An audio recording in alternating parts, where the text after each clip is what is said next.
하나님 말씀 오셨습니다. 하나님 말씀은 고린도 후서 13장 5절입니다. 하나님 말씀은 고린도 후서 13장 5절 말씀, 신약성경 제 성경으로는 300페이지입니다. 신약성경 300페이지 고린도 후서 13장 5절 말씀 찾으셨으면 제가 봉독하겠습니다. 너희는 믿음 안에 있는가? 너희 자신을 시험하고 너희 자신을 확증하라. 예수 그리스도께서 너희 안에 계신 줄을 너희가 스스로 알지 못하느냐? 그렇지 않으면 너희는 버림받은 자니라. 아멘. 이 시간은 용어 정리 10번째 강의가 되겠습니다. 구원과 구원의 확신이라는 제목으로 하나님 말씀 증거하도록 하겠습니다. 구원과 구원의 확신. 기독교 신앙의 임무는 중생에서 시작됩니다. 구원에서 시작됩니다. 상당수의 사람들은 기독교 신앙의 입문을 교회 출석에서부터 시작된다고 생각하는 사람이 많습니다. 또 천주교적인 사고방식을 가진 사람은 세례가 기독교 신앙의 출발이라고 생각하는 사람도 많이 있습니다. 그러나 기독교 신앙의 입문은 성령으로 중생하는 이 구원 사건에서 시작합니다. 구원을 모르면, 중생을 모르면 사실은 신앙의 ABC를 볼 수가 없습니다. 아무리 말해도 그게 무슨 말인지 납득이 안 갑니다. 아무리 그 앞에서 막 흥분해서 얘기해도 왜 그걸 흥분해서 얘기하는지 전혀 감정적으로 동화가 되지가 않습니다. 신앙생활에서 그리스도를 만나는 것, 그리고 그리스도로 인해서 우리가 거듭나는 사건이 있을 때 비로소 이것이 신앙생활이라는 게 이런 거구나, 죄 씻음이라고 하는 것이 이런 거구나, 뭐 성경에 나온 얘기가 다 이 얘기였구나 라고 하는 것이 그때 비로소 납득되어지는 겁니다. 신앙의 출발은 거기서부터 시작됩니다. 우리가 성령으로 거듭난 이후부터 비로소 우리는 확신이 무엇인지를 알기 시작하고, 그리고 성화가 무엇인지 알기 시작합니다. 문제는 뭐냐면 구원받지 않은 사람이 구원을 얘기하고 있고, 구원받지 않은 사람이 구원의 확신을 가르치고 있고, 구원받지 않은 사람, 또 성화되어짐을 경험해보지 못한 사람이 성화를 얘기해야 될 때 그걸 자꾸 철학적으로 얘기해야 돼요. 왜냐하면 자기가 구원이 뭔지, 그러니까 예를 들어서 죄 씻음이 뭔지도 모르는데 죄 씻음을 얘기하려고 하니까 자꾸 힘든 거예요. 그 보혈의 피에 관한 문제를 잘 모르니까 부흥 강사들이 어떤 식으로 합니까? 보혈의 피 많이 하면 이게 무슨 주술적인 힘이 있는 것처럼 마귀가 떠난다고 생각하는 거예요. 그래서 부흥회 때 주로 많이 부르는 게 뭡니까? 보혈 찬송 많이 불러요. 보혈 찬송 옛날에 우리 기억납니다. 막 북치면서 막 주의 보혈 막 많이 부르면 막 귀신이 와 하면서 떠나갈 것 같은 거예요. 막 왜냐면 분위기도 막 그래요. 근데 여러분, 사단이 보혈 찬송한다고 무서워하지 않습니다. 그 그리스도의 보혈이 어떤 의미가 있는지를 깨닫기 전에는 예수 그리스도의 이름으로 아무리 축기를 해도 소용이 없고요. 그 보혈 아무리 예수의 피 아무리 침튀기하면서 예수의 피 얘기해도 아무 효력이 없습니다. 그거 왜 그러냐면 예수 그리스도의 보혈의 피로 말미암아 죄 씻음 받는다는 것이 궁극적으로 자기에게 알아지는 그 은혜를 경험해보지 못하니까 이게 무슨 소리인지 제대로 알지 못하는 거죠. 근데 이 구원이라는 문제를 자꾸 그래서 이 프로그램으로 자꾸 이 구원을 줄 수 있다고 생각하는 사람들이 교회 안에 굉장히 많이 출현하기 시작을 합니다. 근데 여러분, 구원은요, 성삼위 하나님의 단독 사역입니다. 하나님이 하시는 사역이 구원이지 우리가 어떤 프로그램을 돌린다고 구원이 일어나는 것이 아닙니다. 영적 기도한다고 해서 여러분 이 구원이 일어나는 것도 아니고, 교리를 많이 가르친다고 해서 구원이 일어나는 것도 아닙니다. 또 예배 많이 한다고 해서 구원이 일어나는 것도 아닙니다. 구원은 성부 하나님께서 작정하신 사람들을 성자 예수님의 성취하시는 구속사역을 근거로 하여 성령 하나님께서 적용하셨을 때 일어나는 것이, 이것이 바로 구원입니다. 이것이 잘 일어나게 하려면 뭐 해야 되죠? 은혜의 방편 사용하는 거죠. 은혜의 방편. 은혜의 방편을 사용하지 않고 엉뚱한 것 사용해 자꾸 사람들을 인위적으로 구원하려고 하는 그런 것이 바로 이단의 아주 전형적인 특징입니다. 자, 이런 관점을 염두에 두고 거룩하신 성삼위 하나님의 주권을 인정한다면 우리는 구원이 성부께서 택한 사람들에게만 일어나야 된다는 것을 우리는 동의해야만 합니다. 그렇죠? 또 우리가 원하는 사람을 구원하고 우리가 원치 않은 사람에게 전도를 꺼리는 것이 성경적이지 않다는 사실도 동의해야만 합니다. 우리는 어떻습니까? 내가 좋아하는 사람, 내가 마음 가는 사람에게만 전도를 하고 얼굴에 칼자국 있고 좀 흉측하게 생긴 사람한테는 전도를 안 하려고 해요. 그거 왜 그래요? 그러니까 하나님께서 택한 사람 하나님께서 구원한다는 개념이 아니라 내가 원하는 사람을 구원하고 싶은 거예요. 그런 것 때문에 우리는 전도를 때를 얻든지 못 얻든지 모든 사람에게 전도하라고 하는 바울의 관점을 납득하지 못하는 겁니다. 또 우리는 성자 예수님께서 공생의 기간 동안에 성취하신 것으로만 구원이 일어난다는 것을 고백해야만 합니다. 다른 이로서는 구원 얻을 수 없나니 천하 인간의 구원 얻을 만한 다른 이름을 우리에게 준 적이 없다라고 베드로가 얘기하지 않습니까? 또 베드로전서 1장 23절에서 베드로는 또 이렇게 얘기합니다. 너희가 거듭난 것은 썩어질 씨로 된 것이 아니라 썩지 아니할 씨로 된 것이니 살아있고 항상 있는 하나님의 말씀으로 되었느니라. 구원은 말씀으로 하나님의 방법으로만 구원이 일어납니다. 구원이란 예수 그리스도께서 이미 성취하신 그 구속 사역을 성령께서 사용하실 때, 적용하실 때, 그럴 때 비로소 구원이 일어나는 겁니다. 근데 우리는 구원을 그런 식으로 창출해내질 않습니다. 구원이 그런 식으로 일어난다고 생각하지 않습니다. 마지막으로 성삼위 하나님의 주권을 인정한다면 신자의 구원이 오로지 성령께서 성부가 택한 사람을 예수 그리스도의 성취, 즉 말씀을 통해서만 일어난다라고 우리는 고백을 해야만 합니다. 성령님은 오로지 그리스도를 바르게 계시하는 말씀을 통해서만 구원하십니다. 찬양이나 상담이나 신비적 체험 혹은 종교적 프로그램, 예를 들면 종교적 프로그램은 세례도 포함됩니다. 천주교에서 세례를 주면 구원을 받는다라고 얘기하잖아요. 이런 거로 구원이 일어나지 않습니다. 여기에는 교리를 잘 가르치면, 많이 가르치면 구원받는다라고 하는 것도 포함되지 않습니다. 오로지 구원은 성령의 사역이지 인간의 지식적 사역이나 프로그램 사역이 아니라는 것을 우리는 고백해야만 합니다. 그러나 애석하게도 오늘날 상당수의 교회들은 구원에 대한 거룩하신 성삼위 하나님을 쉽게 무시하는 경향이 있습니다. 하나님의 작정과 관계없이 은연 중에 내가 전도하기란 사람을 우리의 힘으로 구원할 수 있다고 생각하는 경향이 있습니다. 그래서 나온 프로그램이 뭐죠? 태신자 전도 프로그램. 태신자. 태진아 말고 태신자. 자꾸 이런 거 떠오르면 안 되는데. 자, 태신자라고 하는 말 여러분 못 들어본 분들 있죠? 태신자 했을 때 이 태가 뭐냐면 아이벨 태자를 사용합니다. 그렇죠? 그래서 뭐 태몽 그렇잖아요. 뭐 태아 했을 때 그 태자가 이 태자입니다. 그리고 믿을 신자, 사람 사자, 사람 자자, 뭐 놈 자자 그러니까 좀 그래서 사람 자자 이렇게. 그러니까 무슨 얘기입니까? 마치 엄마 뱃속에 아이가 잉태된 것처럼 믿음으로 전도하고 싶은 사람들을 내 마음에 품으면 그 사람이 태신자가 되는 거예요. 그리고 그 사람을 위해서 기도하면 때가 되면 그 사람이 구원받는다는 거예요. 이거 굉장히 좀 이단적이죠. 그래서 이 부분에 관해서 국민일보에서 이 부분에 관해서 이제 비판한 내용이 잠깐 나오는데 국민일보에서 이렇게 얘기합니다. 태신자란 말은 국어적인 의미와 신학적인 의미에서 자기 모순을 갖고 있다.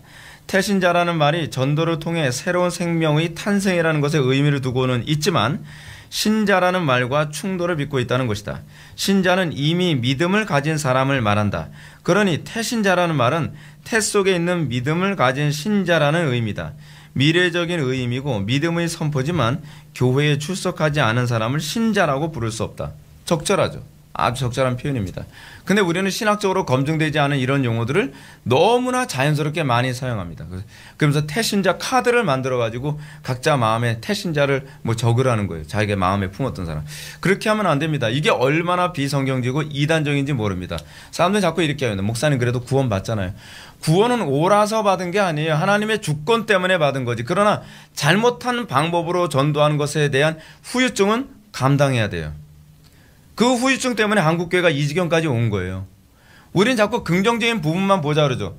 근데 여러분 마치 이런 식으로 똑같습니다. 내가 어떤 일을 했는데 불법한 방법으로 어떤 일을 했는데 그것이 부분적으로는 좋은 결과를 얻었어요. 근데 좋은 결과를 얻었는데 그것 때문에 나타난 수많은 부작용을 자기가 책임져야죠. 근데 책임 안 져요. 뭐라고 얘기하죠? 그래도 긍정적인 요소가 있으니까 덮어달라는 거예요. 아니요. 그런 식으로 상쇄된다는 개념이 천주교의 개념이에요.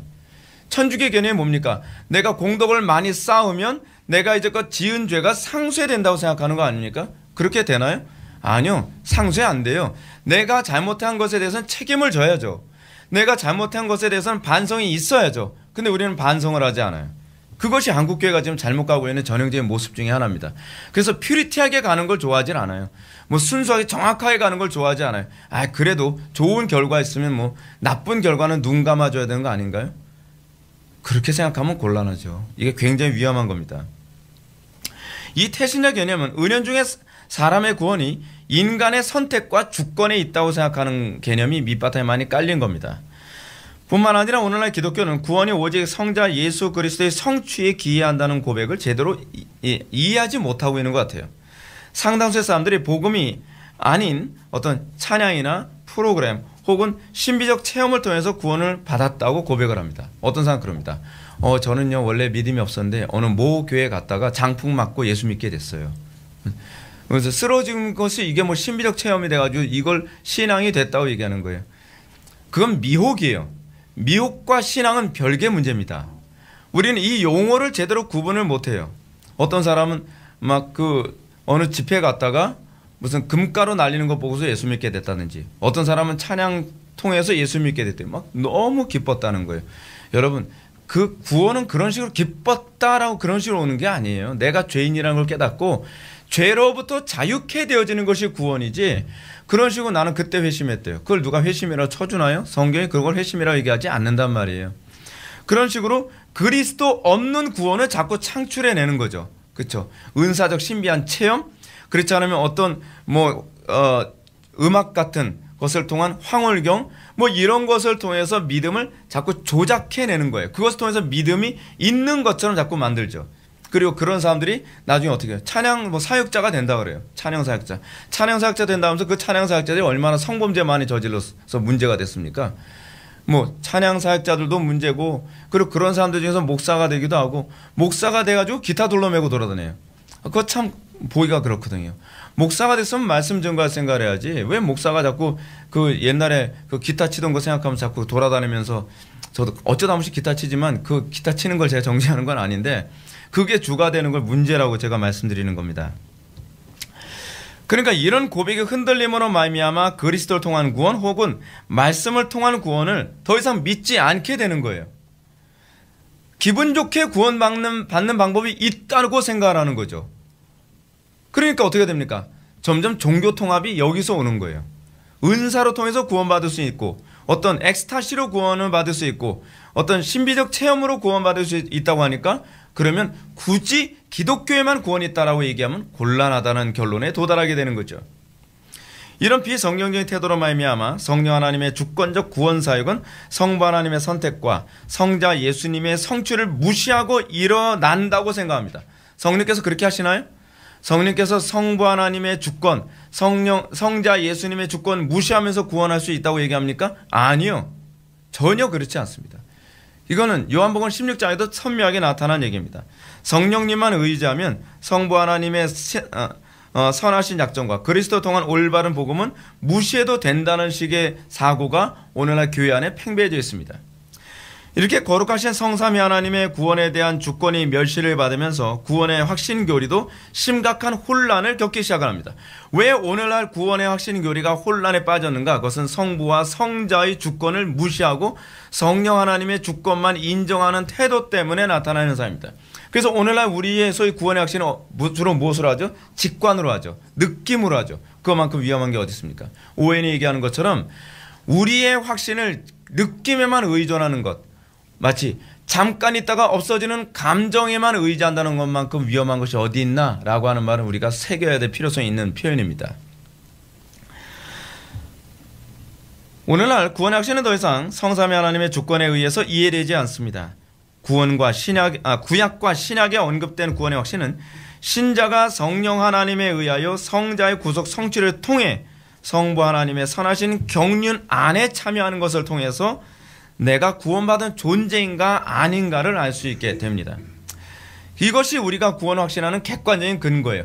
내가 하나님의 선하신 경륜, 하나님의 선하신 작정 안에 내가 참여하고 있는가? 여러분들 그거 보셔야 돼요. 여러분들. 내가 하나님의 선하신 작정 밖에 있다면 그건 가룟 유다일 수밖에 없는 거예요. 악한 날에 악하게 쓰임받는 작정에 있는 사람이 구원받은 사람은 아니잖아요.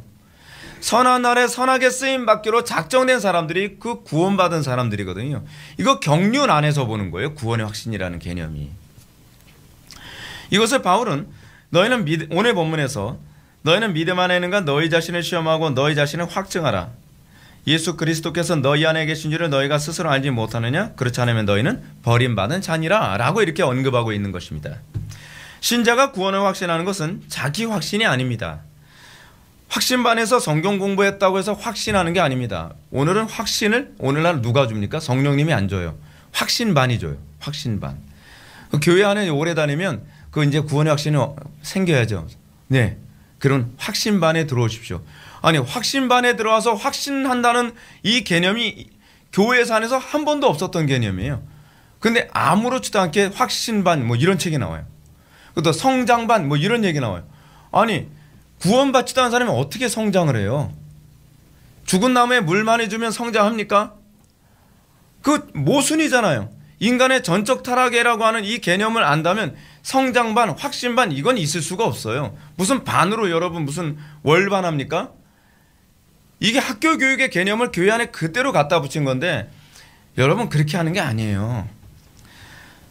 여러분 성화가 여러분 성장반 다닌다고 성화되는 게 아니에요. 여러분 성장반 다닌 사람들의 특징이 뭔지 아십니까? 굉장히 성격이 안 좋아져요. 왜냐하면 자기 의의가 굉장히 강하거든요. 너 성장반 안 했지? 너 미성숙하구나 완전히 이렇게 되는 거예요. 근데 그거로 이렇게 만들어버리니까 교회 안에 소위 성경 공부를 한 사람과 안 한 사람들 간에 우열반이 더 정확히 그냥 우열반이라고 합시다. 그냥 우열반. 그게 더 적절한 얘기 아닌가요? 이 모든 것은 성령 하나님의 고유 주권이지 인간이 이런 식으로 자꾸 침탈하면 안 돼요. 왜 자꾸 교회 안에 예배 이외의 성경 공부 같은 게 자꾸 많아지는지 아십니까? 이게 자꾸 이런 것 때문에 그런 거예요. 성경 공부를 많이 가르치면 확신의 부재가 이 지식의 부재라고 생각하는 경향이 많이 있는 거죠.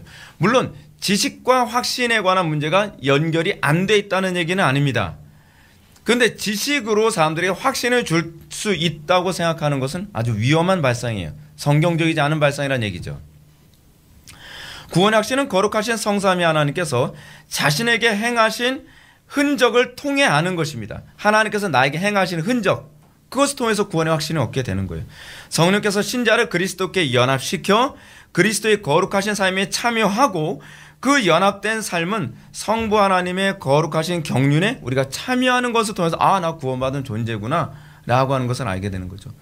내가 여전히 그 하나님의 이 사역에는 원수 노릇하고 여전히 나는 변화된 삶이 없는데 그래도 나는 구원을 받았다라고 얘기한다면 자기 확신이고 그것은 직관이죠. 성령의 역사가 아닙니다. 하나님께서 신자를 통해 뜻하신 바가 신자에게 나타날 때 우리는 비로소 구원을 확신할 수 있게 되는 거예요. 그래서 주기도문의 중요한 핵심 내용이 무엇입니까? 뜻이 하늘에서 이룬 것처럼 땅에서도 이루어지이다 그런 거 아닙니까? 이것은 마치 타락한 아담이 회개하고 에덴이라는 경작지로 돌아와서 소위 경작이 뭐라고요? 아바드라 그랬죠? 예배. 이 경작과 그 땅의 거룩을 지키는 샤마르의 직분을 수행하게 되는 것과 같습니다.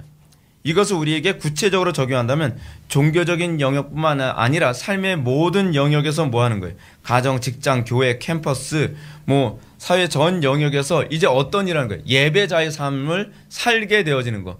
예전에는 나는 그렇지 않았죠. 예전에는 나는 파괴자의 삶이었죠. 예전에는 하나님의 영광을 가렸죠. 예전에는 경작이 아니라 경작을 파괴하는 자의 삶을 살았는데 이제는 내가 예수를 믿고 나서 이제 내가 그곳에서 소금과 빛의 역할을 감당하는 거죠. 내가 가정에서 어떻게 해요? 하나님의 나라를 경작하는. 그래서 여러분들 부모 노릇하기 힘듭니다.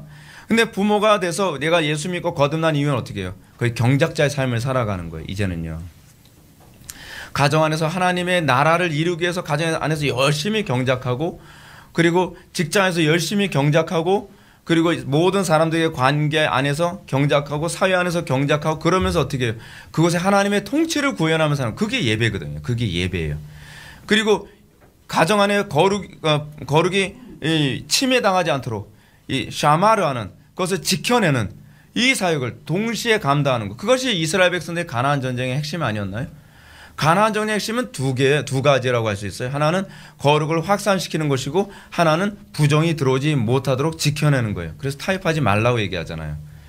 이제는 내가 그렇게 살게 되었을 때에 거기서 나의 변화된 삶 그것을 통해서 뭘 확신해요? 나 구원 받았구나. 객관적으로 우리가 하는 거잖아요. 근데 삶 속에서 여전히 파괴를 일삼으면서 삶 속에서 여전히 하나님의 이름을 모독하는 삶을 살아가면서 그러면서 뭐라고요? 나는 그래도 구원의 확신이 있다는 거예요. 그건 고집이죠. 고집이죠. 그걸 어떻게 확신이라고 얘기합니까?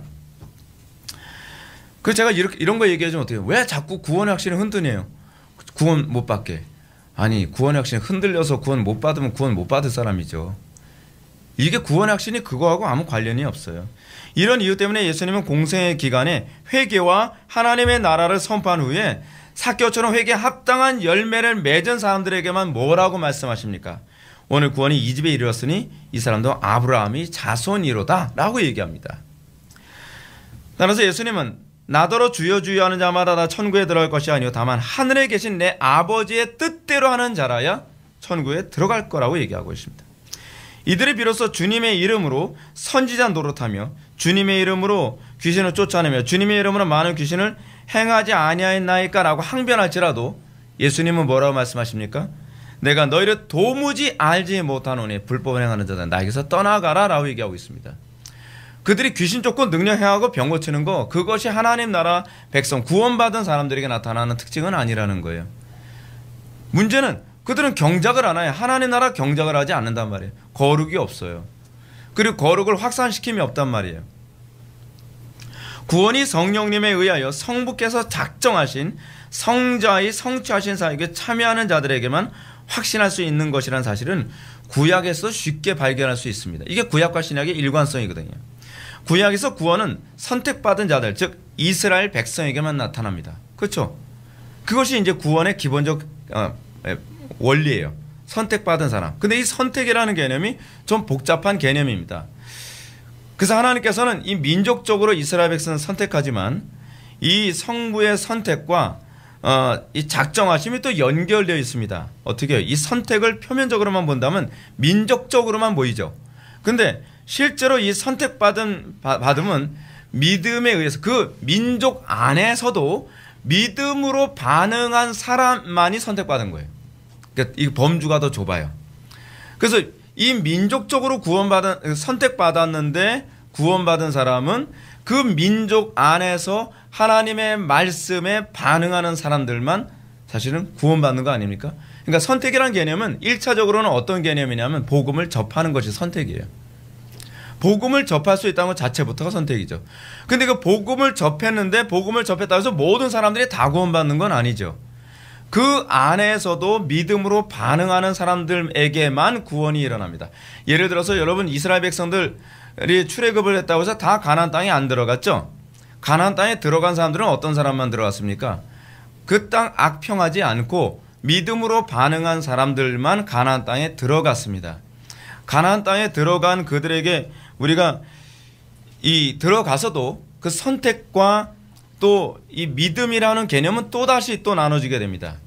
이스라엘 12지파가 가나안 땅에 다 들어갔지만 그 안에서도 가나안 전쟁을 거부하고 다시 그러면 하나님의 선하신 경륜과 하나님의 뜻과 작정을 외면하고 자기 나름대로 정복하기 쉬운 땅을 침범했던 단지파는 어떻게 되죠? 그 12지파에서 제외돼 버려요. 한 지파 자체 통째로 사라져 버려요. 뿐만 아니라 에브라임 지파는 여호와의 전쟁을 거부하고 적들과 적당히 타협하는 태도를 견지함으로써 하나님 나라 경작의 소명을 또 거부합니다. 그 후에 이런 사실이 이제 요한계시록에 그대로 이제 요약해서 나오는데 요한계시록 7장 5절부터 8절에 보면 이 두 지파가 14만 4천에서 아예 뽑혀서 없어져 버려요. 그래서 14만 4천에 포함되는 그 12개의 지파가 쭉 나오는데 그중에서 단지파와 에브라임 지파는 제외됩니다. 다시 말해서 믿음으로 하나님의 선하신 계획에 참여한 자들만이 구원을 확신할 수 있게 된다는 얘기입니다. 구원은 성부 하나님의 선하신 작정에 성령에 의해서 성자를 통해 참여한 자들에게만 주어지는 거예요. 이게 믿음을 가졌다라는 얘기죠. 그리고 그 하나님의 선하신 작정에 참여하지 않고 있는 자신을 확신하면서 구원을 확신하게 됩니다. 그러니까 여러분 하나님 나라가 지금 쑥대밭 됐다고 했는데도 강 건너 불구경하는 듯 살아가는 사람을 이게 구원받은 하나님의 백성이라고 얘기할 수 없죠. 하나님의 영광이 모독을 당하고 있는데도 불구하고 나를 보내소서 내가 주께 쓰임받기 원합니다라고 하는 이런 마음 하나도 들지 않는 사람이 구원받은 사람 구원의 확신이 있다? 이건 믿을 수가 없는 거예요. 이 시점에서 구원과 구원의 확신은 구원된 상태에 대한 확신을 말합니다.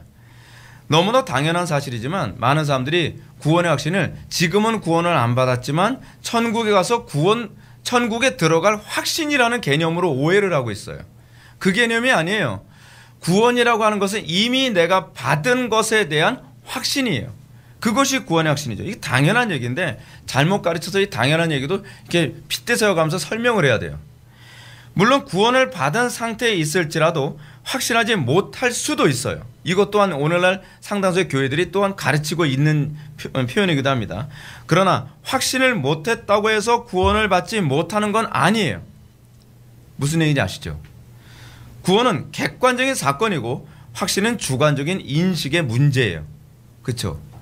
그러니까 마치 뭐 똑같습니까? 내가 부모님 뱃속에서 태어났는데 태어났을 때 여러분 태어나는 그날 의식을 했습니까? 내가 딱 태어났는데 태어나면서 의사 선생님 얼굴이 기억이 나요. 이거 굉장히 좀 특이한 사람이죠. 우리 그러지 않거든요. 예? 지금 서진이한테 너 어느 병원에서 태어났는지 기억나니? 그러면 얘는 아직 의식이 없어요. 자기 의식이 없단 말이에요. 지금 자기 존재에 대한 의식이 없어요. 자기 존재에 대한 의식은 언제 있게 됩니까? 조금 나이 들면서. 그렇죠?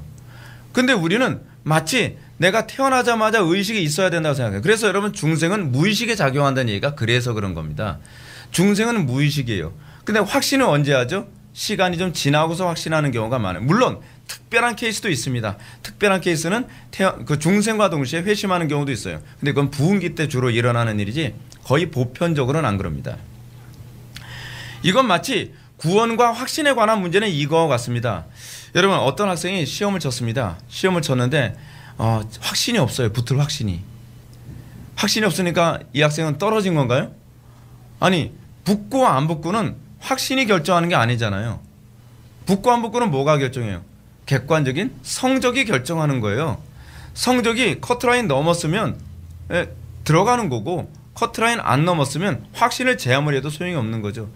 여러분 한번 시험관한테 가서 난 확신하는데 왜 안 붙여줬냐 그러면 정말 얼마나 황당하겠습니까? 근데 여러분 하나님의 심판대 앞에서 그런 일이 생긴다고 생각해 보세요. 하나님 앞에서 하나님 저는 구원을 확신했는데 왜 내가 지옥에 가야 됩니까? 나는 확신했는데. 확신은 내가 구원을 받은 것에 대한 확신이에요. 여러분 이거는 가능하죠. 내가 채점을 해봤어요. 내가 시험 딱 보고 나서 그날 그 답안지 집에 와서 다시 해봤더니 내가 점수를 월등하게 많이 받아서 요번에 붙을 거라고 확신해요. 그거는 가능한 거죠. 그렇죠? 그렇게 확신하는 건 별 문제가 되지 않죠. 근데 오늘날 우리는 확신을 어떻게 해요? 근거 없이 확신해요. 자기 확신이 너무 심해요. 나는 시험은 개떡같이 봤는데 붙을 거라는 건 찰떡같이 믿는 거예요. 너무 확신하는 거예요. 이 오늘날 한국교회 교인들한테 그런 사람들 많아요. 실력은 완전히 그 낙제인데 자기는 천국에 들어갈 확신이 너무 강한 거예요. 근데 이게 먹혀 들어가고 있다는 게 문제예요. 비상식적이죠. 근데 이것이 많은 사람들한테 막 먹혀 들어가요. 그래서 저한테 막 항의하기도 해요. 왜 제 구원의 확신 흔듭니까? 지옥 가게. 아니 구원 받았으면 확신 못해도 천국 가는데 지장 없어요. 확신 못하면서 점수를 깎습니까? 아니잖아요. 근데 그것 때문에 막 불안해요. 그건 이유가 뭐냐면 확신을 가져야만 하는 성경이 요구하는 그 확신의 목적이 뭔지 몰라서 그래요. 확신은 천국 가기 위해서 주어진 게 아니에요. 그럼 우리에게 왜 확신해야 된다고 하는가? 여러분 이 확신 교리는 종교개혁자들이 강조한 교리거든요. 근데 확신 교리를 강조했다는 건 둥둥 떠다니고 있는데 왜 이 확신 교리가 중요한지는 아무도 가르치질 않는 거예요. 천국 가기 위해서 확신 얘기한 게 아니란 말이죠. 그러면 이 확신 교리가 왜 필요한가? 이 확신 교리는 신자에게 평안을 주기 위해서입니다. 신자에게요. 마치 이거하고 똑같죠. 시험을 봤는데 자기 시험이 자기가 붙을지 안 붙을지 좀 아리까리해요. 아리까리해. 근데 그렇게 되면 어떻게 해요? 점수를 막 이렇게 계산해서 딱 보니까 점수가 내가 붙을 수 있다는 걸 알게 되면 어떻게 해요? 합격자 발표 일어나기 전에도 다리 쭉 뻗고 잠을 잘 수 있죠. 그렇죠? 그런 차원에서 확신이에요. 그런 차원에서 확신. 그러니까 소위 칭의와 관련된 이 확신은 뭐냐면 마지막 최종 심판에 대한 흔들림이 없도록 하기 위해서요. 왜냐하면 이게 흔들리게 되면 마귀가 자꾸 장난치거든요. 예를 들어서 이 성적에 대한 확신이 없기 때문에 어떻게 해요? 나 그냥 뛰어내릴까 말까 뭐 이런. 근데 이런 갈등, 이런 스트레스 안 받게 하기 위해서 그 성적을 알고 나면 자기가 확신하고 되는 것처럼 내가 칭의에 대한 확신이 있게 되면 어떻게 해요? 최종적 하나님의 심판에 대한 확신이 있으니까 마귀가 유혹을 해도 내가 흔들리지 않는단 말이에요. 이런 차원에서 확신이 필요한 것이죠. 시편 23편 4절에 보면 내가 사망의 음침한 골짜기를 다니지라도 해를 두려워하지 않은 것은 주께서 나와 함께 하심이라. 주의 지팡이와 막대기가 나를 안위하시나이다. 이것 때문에 확신이 필요한 거죠. 이 땅에서 우리가 사망의 음침한 골짜기를 다니는 삶을 살아가잖아요. 근데 하나님께서 나를 내가 구원받았다는 것을 확신케 하시면 어떻게 해요? 내가 흔들리지 않는 거죠. 두 번째로 신자가 이미 받은 구원을 확신해야 되는 이유는 여호와의 전쟁을 담대하게 수행하도록 하기 위한 데 있어요. 우리가 잘 아는 것처럼 여호와의 전쟁은 이미 하나님의 주권에 의해서 승리가 보장된 전쟁입니다. 그러나 전쟁에 임하는 하나님의 백성들은 확신을 갖기 전에는 끝까지 인내할 수가 없어요. 확신이 우리를 인내케 하는 게 거기에 있습니다. 어저께 우리 애들하고 그 롱로드 홈이라고 하는 그 드라마를 이제 미국 드라마를 봤는데 이라크전에서 실제 있었던 것을 드라마로 만들었던 영화예요. 근데 거기서 보게 되면 그 미군들이 수많은 이슬람 사람들이 막 와서 뭐 총을 쏘고 그러는데 군인들이 버티다 못해서 나중에는 총알이 30발밖에 각자에게 30발 정도밖에 남질 않았어요. 근데 이 사람들이 포기하지 않는 이유가 있어요. 계속 무전을 치는데 조금만 기다려라. 지금 구하러 간다. 19명을 구하기 위해서 몇 명이 죽었냐면요. 65명이 총상을 당하고 그리고 8명인가가 죽었어요. 그러니까 이 사람들이 구조를 받고 나서도 너무 가슴 아파하는 거예요. 그런데 이 사람들은 확신해요. 어떤 확신이죠? 절대로 우리 아군들이 나를 버리지 않을 것이다. 그것 때문에 끝까지 인내하는 거예요. 끝까지 막 총알이 빗발치는데도 그 소망을 버리지 않는 거예요. 확신은 그 소망이에요. 거룩한 전쟁을 이 땅에서 수행하잖아요. 이 땅에서 여러분 하나님 말씀대로 살아가는 거 얼마나 힘듭니까? 이 땅에서 여러분 진리대로 사는 건 얼마나 힘듭니까? 근데 하나님께서 어떻게 해요? 끝까지 인내하면 내가 승리 보장해 준다는 거예요. 그것 때문에 우리가 끝까지 인내하는 거예요. 그 소망 때문에. 그 확신, 이게 거룩한 전쟁을 위해서는 이 확신이 없으면 끝까지 인내하지 못하는 거거든요. 하다못해 우리는 어떤 확신을 하죠? 우리가 끝까지 인내하고 나중에 이것 때문에 우리가 죽을지라도 하나님께서 우리를 천국으로 인도하실 거라고 하는 이 확신이 순교까지도 가능하게 하는 거예요. 이런 차원에서 확신이에요. 멋대로 살아도 천국 갈 거라는 확신이 아니라 순교해서 죽더라도 천국 갈 것이라는 확신이에요. 정반대예요. 정반대. 이 좋은 예가 바로 기드온 전쟁입니다. 기드온 전쟁은 하나님께서 확신해 주시고 그 확신을 통해서 구원받은 전형적인 사건입니다. 기드온은 당시 미디안과 전쟁을 하는데 도무지 이길 수 있는 상황이 아니에요. 근데 하나님께서 어떻게 해요? 이길 수 있게 이길 수 있게 해줄게 약속을 하십니다. 약속으로 이 확신이 생기지 않죠. 왜냐하면 마음이 금방 왔다 갔다 하니까요. 그러니까 뭐예요? 그러면 우리를 미디안과의 전쟁에서 이길 수 있다고 하는 그 확증을 우리에게 주십시오. 그걸 뭐라 그래? 표징을 주십시오라고 요구를 하죠. 근데 그 표징으로 하나님께서 뭘 주셨습니까? 양털 주셨죠. 양털은 그렇게 하라고 주신 사건이에요.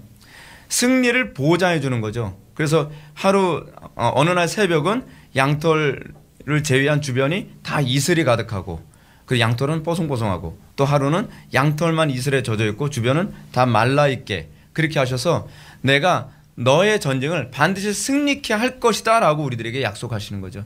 우리의 삶 속에 그 약속을 해주신 것이 바로 예수 그리스도의 구속 사건이고 예수 그리스도의 부활 사건이잖아요. 근데 성령께서 우리를 그에 믿게 하심으로써 우리가 어떻게 확신하게 되죠? 이 확신이 우리가 망할지라도 하나님께서 다시 살려줄 것이다. 내가 끝까지 인내하면 하나님께서 반드시 우리를 살리실 것이다. 그래서 여러분 직장생활하고 가정생활하면서 또 사회생활하면서 하나님 말씀대로 살면 망할 것 같은데 그래도 우리가 확신하죠. 그러니까 인내하는 거예요. 망하지 않는다. 망하더라도 하나님께서 새로운 살 길 열어주실 것이다. 이건 믿으니까 이 확신 때문에 우리가 끝까지 인내하며 믿음의 삶을 살 수 있는 겁니다. 확신의 용도가 바로 그거예요. 확신의 용도가. 근데 이 확신은 기드온을 따르는 300명의 용사들에게도 주죠. 뭐 이 부분에 대한 설명은 나중에 여러분들 원고를 한번 읽어보시면 좀 도움 될 겁니다. 그래서 이렇게 확신을 갖게 된 기드온과 300명의 용사들은 이 전쟁을 두려움 없이 담대하게 치르게 됩니다. 그리고 그 확신대로 큰 승리를 거두게 되죠. 그래서 우리가 잊지 말아야 될 중요한 핵심이 있습니다. 그것은 성경이 언급하는 확신은 자기 확신이 아니라는 거예요. 표징에 근거한 확신이에요. 객관적 표징. 그렇죠? 객관적 표징. 그러니까 우리가 자꾸 확신을 어디서 얻는 게 문제예요. 직관으로 자꾸 확신하려고 한다는 것이 문제예요. 우리에게 객관적 표징, 여러분 표징 제가 강의하면서 그런 말씀 드렸죠. 표징은 뭐예요? 하나님만 할 수 있고 사람은 할 수 없는 것을 하나님께서 표징을 주시죠. 우리가 구원받은 하나님의 백성이라고 하는 것을 어떤 것을 표징을 주세요? 그리스도의 성품이 나타나게 하는 거. 그 sanctification, 성화 아닙니까? 이걸 통해서 우리가 영원한 천국에 들어갈 수 있다고 하는 확신을 갖게 하시는 겁니다.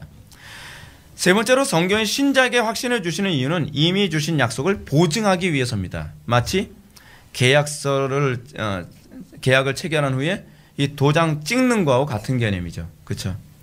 이런 개념을 잘 보여준 사건이 창세기 15장에 나온 칭의와 17장에 나오는 할례의 관계입니다. 창세기 15장을 보면 하나님은 아브라함의 믿음을 보시고 그를 의롭다 칭하셨습니다.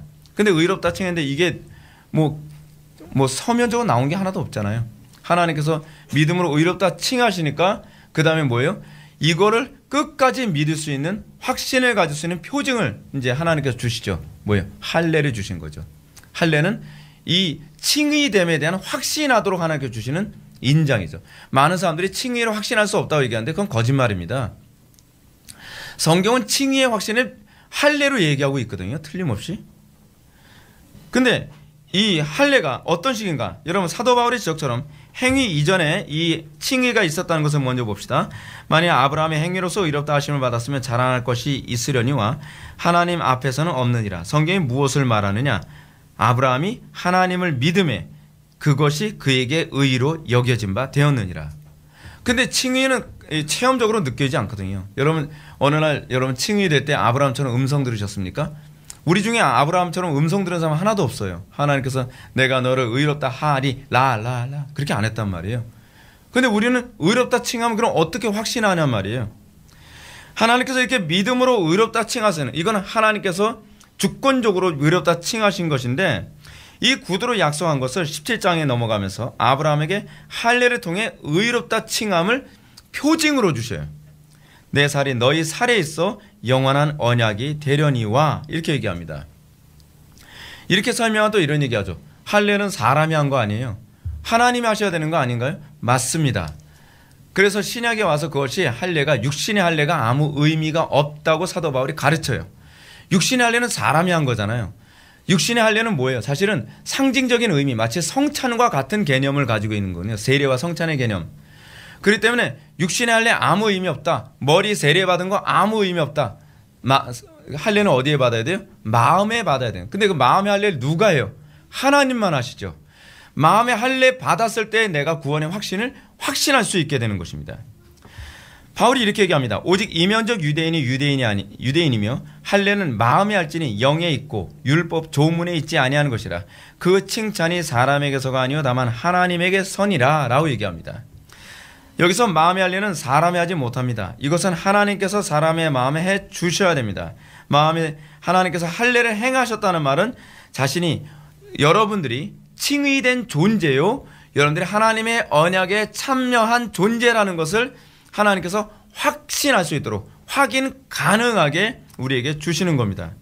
근데 문제는 그렇기 때문에 바울의 논지는 이 성경이 가르치는 할례는 육신에 할 것이 아니라 마음에 나타나야 된다고 얘기하고 있고, 이 마음의 할례는 삶 속에서 언약에 참여한 증거로 나타나야 된다고 얘기합니다. 그것이 바로 십자가의 흔적이죠. 십자가의 흔적만큼 여러분 구원 확신의 절대적인 그 기준은 없어요. 그래서 바울이 이렇게 얘기합니다. 우리 주 예수 그리스도의 십자가 외에 결코 자랑할 것이 없노라 라고 얘기하죠. 왜냐하면 십자가의 말로 자신의 구원을 확신하는 가장 명확한 영적 할례의 표징이기 때문에 그렇습니다. 문제는 뭐냐면 십자가의 흔적이 하나도 없는 사람들이 너무나 자기 확신은 바울보다 더 잘한다는 게 문제예요. 이게 문제죠. 유사 그리스도인들에게 나타난 특징이 그거라고 매튜 미드가 얘기하지 않습니까? 매튜 미드는 거듭나지 않은 사람일수록 확신은 더 강하다는 거예요. 왜냐하면 자기 최면이기 때문에 그렇죠. 여기서도 우리가 분명하게 알아야 할 것은 십자가의 표징이 우리의 의지로 만드는 것이 아니라는 사실입니다. 십자가의 표징은 성령님께서 그리스도인을 그리스도와 연합시킨 결과로 나타나는 거예요. 그래서 바울은 성령님을 보증이라고 얘기합니다. 성령님께서 우리에게 십자가에 참여하게 하시니까 성령님을 보증이라고 얘기해요. 성령님 우리에게 구원을 적용하실 뿐만 아니라 구원을 보증하시는 분이라는 것이죠. 그가 또한 우리에게 인치시고 보증으로 우리 마음에 성령을 주셨느니라. 확신은 우리가 하는 것이 아닙니다. 성령님이 보증하시는 것을 통해 확신케 되는 것입니다. 이러한 사실을 알려주는 예식이 바로 성례죠. 성례는 확신의 주체가 우리가 아니라 하나님이시라는 것을 이 예식을 통해서 알게 만드는 겁니다. 마지막 네 번째로 구원의 확신이 필요한 이유는 죽음의 공포를 이기기 위해서입니다. 바울은 고린도전서 15장에서 그리스도인이 어떻게 사망의 공포를 이길 수 있는지를 잘 보여줍니다. 어떻게 이긴다는 것이죠? 그건 부활에 대한 확신 때문입니다. 바울은 이 썩을 것이 썩지 아니함을 입고 이 죽을 것이 죽지 아니함을 입을 때에는 사망을 삼키고 이기리라. 기록된 말씀이 이루어지리라 라고 확신합니다. 이 확신 속에서 바울은 사망아 너의 승리가 어디 있느냐, 사망아 네가 쏘는 것이 어디 있느냐 라고 담대하게 반문합니다. 이 담대함이 구원을 확신하며 죽음을 앞둔 성도들의 고백입니다. 성도가 세상 사람들과 다르게 죽음을 앞두고서도 담대할 수 있는 근거가 어디 있어요? 확신 때문에 그래요. 근데 오히려 구원의 확신을 가졌다고 하는 사람이 죽을 때 이 확신 없이 죽는 사람들이 얼마나 많은지 모릅니다. 이런 케이스가 상당히 많은데 어떤 목사님이나 어떤 장로님, 어떤 신앙생활 오래 했다는 그런 분들이 이분은 당연히 천국 가겠지라고 생각을 했다가 죽음의 문턱 앞에서 다시 우리가 묻잖아요. 구원 확신 있으시죠? 뭐 이렇게 물었더니 나 예수 몰라. 난 한 번도 예수님하고 동행해 본 적이 없어. 맨날 확신이 있다고 그렇게 얘기하던 사람이 죽음의 문턱 앞에서는 죽음 앞에서 벌벌벌 떠는 거예요. 그게 왜 그렇죠? 그 확신이 가짜 확신이었기 때문에 그런 거죠. 가짜 확신이. 이 담대함이 구원을 확신하게 될 때 죽음을 앞둔 성도들은 죽음 앞에서도 담대해지는 모습으로 나타납니다. 번연의 철로역정을 보면 크리스찬이 죽음의 강을 건너는 장면이 언급됩니다. 그래서 크리스찬은 분명히 구원받은 사람이지만 구원의 확신이 흔들리면서 불안과 두려움에 빠집니다. 그런 크리스찬에게 소망이 구원의 확신을 심어주면서 죽음의 강을 건너게 됩니다. 그래서 죽음의 강을 넉넉히 건너게 되죠. 이것이 구원의 확신이 필요한 이유입니다. 이제 말씀을 정리합시다. 구원과 구원의 확신은 어떤 관계를 가지고 있는가? 구원은 확신과 관계없이 주어집니다. 확신해야만 구원받는 것이 아니라 구원받았기 때문에 확신하는 것일 뿐입니다.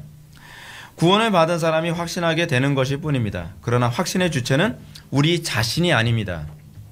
성령님이시죠. 존 머리 박사는 이렇게 얘기합니다. 성령만이 우리 마음속에 그 확증을 줄 수 있다. 그죠? 성령님께서 신자들이 이미 받은 구원을 확신케 한다는 얘기입니다. 성령님께서 우리가 하나님의 자녀임을 다양한 방식으로 증거합니다. 너희가 아들임으로 하나님이 그 아들의 영을 우리 마음 가운데 보내사 아빠 아버지라 부르게 하셨느니라. 그렇죠? 성령께서 우리가 하나님의 자녀임을 입증합니다. 그래서 성령께서 우리를 하나님의 자녀임을 입증한다는 말은 양자됨을 증거하신다는 얘기입니다. 중생은 양자됨의 선행 요건입니다. 이에 대한 존 머리 박사의 말 한번 들어봅시다. 중생시키는 바로 그 성령이 또한 아빠 아버지라고 부르는 양자된 자의 심령 속에 보내진다. 그러나 양자 자체는 단순한 중생도 아니고 양자의 영도 아니다. 즉 중생은 선행의 요건이고 양자는 결과이다. 그러니까 중생하면 내가 하나님의 양자됨을 알게 되는 거예요.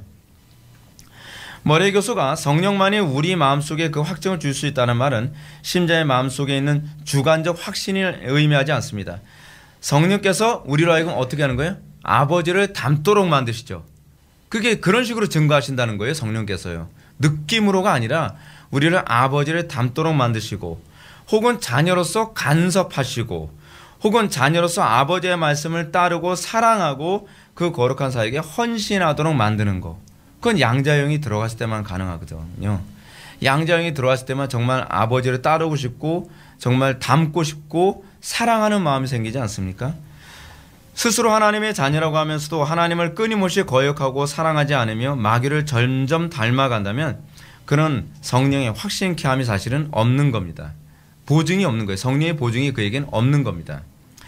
예수님은 이런 사람을 향해서 너희는 너희 아비 마귀에서 났으니 너희 아비의 욕심대로 너희도 행하고자 하느니라.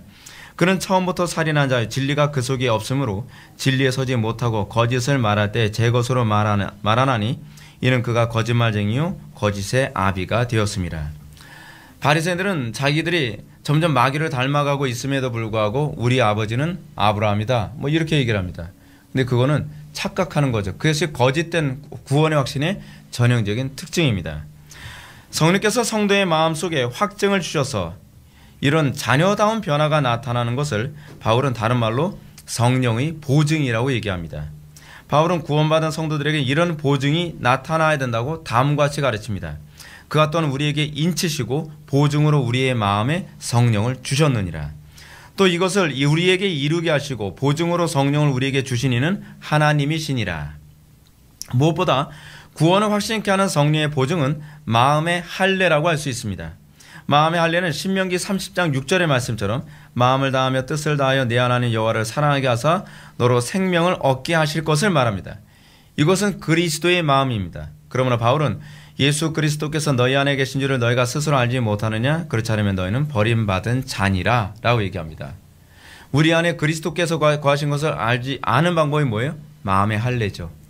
내가 마음을 다하고 뜻을 다하고 목숨을 다하고 힘을 다하고 지혜를 다해서 사랑하고 이웃을 내 몸처럼 사랑함이 있을 때에 내가 그리스도의 마음을 받았구나 라는 것을 알 수 있습니다. 사도 바울은 갈라디아서 6장에서 그리스도께서 우리 안에 계신 줄을 아는 것과 마음의 할례를 연결해서 십자가를 구원의 확신의 근거라고 다음과 같이 우리들에게 가르칩니다. 이후로는 누구든지 나를 괴롭게 하지 말라. 내가 내 몸에 예수의 흔적을 지니고 있노라. 형제들아 우리 주 예수 그리스도의 은혜가 너희 심령에 있을지어다. 아멘. 기도하시겠습니다. 사랑이 많으신 하나님, 우리가 오늘 이 시간 구원과 구원의 확신의 상관관계에 대해서 살펴보았습니다. 거짓된 구원의 확신이 가득하고 거짓된 가르침이 온통 온 세상을 뒤덮고 있는 시절에 우리가 바른 구원과 바른 확신에 대해서 우리가 인식하게 하여 주시고 그리하여 삶 속에서 날마다 거룩하신 성삼위 하나님의 주권을 인정함이 우리 삶 속에서 선명하게 드러나게 하여 주옵소서. 어디 가든지 사랑하는 성도들이 구원받은 증거가 선명하게 나타나고 복의 근원으로서 역할을 감당케 하여 주옵소서. 예수님의 거룩하신 이름으로 기도올렵나이다. 아멘.